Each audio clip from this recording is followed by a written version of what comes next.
Hello, welcome to the second part of our podcast series called Taming the Anger Monster in Children, Having the Right Attitude About Anger. Adopting a realistic perspective on healthy anger can help you to manage your children's anger, which can help to reduce the stress and the tension that often result. At the Parenting Center, we often hear from parents about how upsetting it is when children get really angry. Children's anger can be surprisingly intense, and many parents want to learn ways to respond to their children when they become angry that are healthy and promote, rather than damage, their relationship with their children. You may remember that in the introductory article in this series, we talked about 5 different things that you can do to manage your children's anger. The first is to have a good attitude. The second is to be a good role model. Third would be to use I messages. The fourth is to use active listening skills. And the fifth is to be your child's emotion coach. In this second part of our Taming the Anger Monster series, we're going to talk about the first 2 general skills that will help you to do that. The first is to hold certain attitudes about anger. And the second is to model healthy ways to deal with your feelings when you become angry. There are certain attitudes about anger that you can adopt and that will help you to have a healthy perspective about your children's anger and to help them cope with it. Some of our attitudes are shaped by commonly held beliefs about anger. Listen to the following statements about anger and decide if you think they are true or false. The first is, anger is a negative and harmful emotion. Do you think that's true or false? The second is that anger and aggression are the same thing. Do you think that's true or false? The truth is that both of them are negative.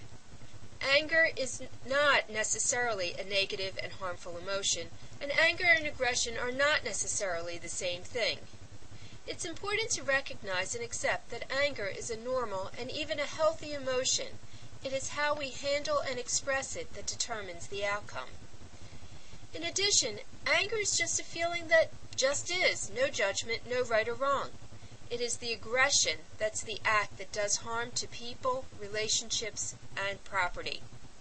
So it is the expression of anger that can be constructive or destructive, healthy or unhealthy. Here's another question for you to consider. Expressing anger toward people will harm the relationship. Do you think that's true or false? Again, that is something that is false. It's not necessarily the anger, but it's how we handle the anger that may or may not harm the relationship. So we can think of anger as an opportunity to connect and to strengthen our relationship with our child and to teach him how to handle these strong emotions.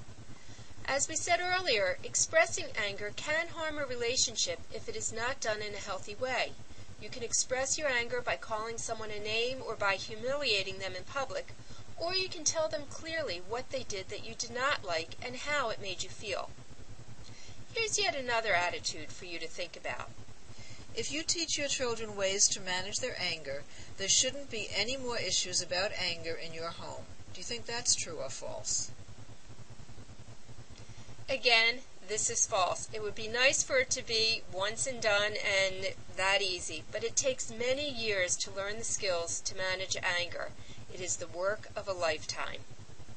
Some ideas that can help us to handle our anger is to realize that our children are not out to get us.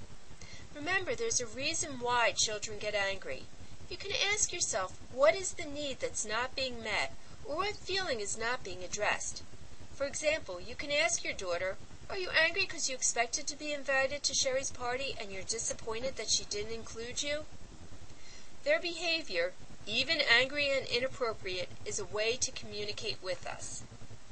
We can think of ourselves as being our children's secure base, a safe, dependable, and accepting relationship that they can turn to when they're upset.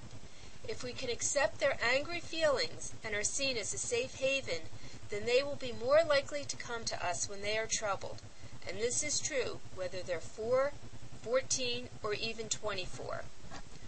So when you think about how to respond to your children's angry outbursts, remember to begin with the end in mind. What kind of relationship do you want to have with your children when they're older? Keeping these attitudes in mind can guide you in sending healthy messages to your children about anger. Remember that anger is normal. It isn't bad to be mad. Children as well as adults can be angry. You can let your children know that you still love them even when they're angry. You can tell them that they can let you know when they're angry and what they're angry about. You can let your children know that they can learn to express their angry feelings appropriately and that you will help them learn. Also let them know that it's all right that it takes them a long time to learn to manage their anger. Remember that children can think and feel at the same time. You can let your children know that even when they're angry, they can think about how they want to respond. And lastly, know that children can still obey rules even when they're angry. It's okay for them to be angry, but it's never okay for them to hurt another person. One of the main ways that parents can help their children to learn to control their anger is by being a role model themselves, by handling their own anger in healthy and acceptable ways. By serving as a role model, you can work on managing your own anger.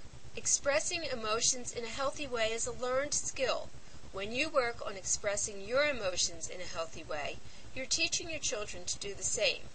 When you speak respectfully, even when angry, your children will learn that they can be angry and still think about the words you use. Also, stay calm and separate. Use a mantra such as, "This will pass, my children are not out to get me."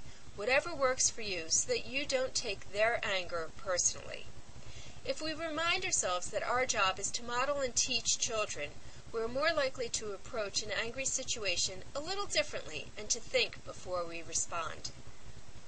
In the next article in this series, you'll learn about specific communication techniques that you can model when you become angry and that you can teach to your children. For more information about other aspects of taming the anger monster in children, or parenting in general, check out our other on-demand articles on our website. For information about the Center for Parenting Education, visit the website as well. Thank you for joining us.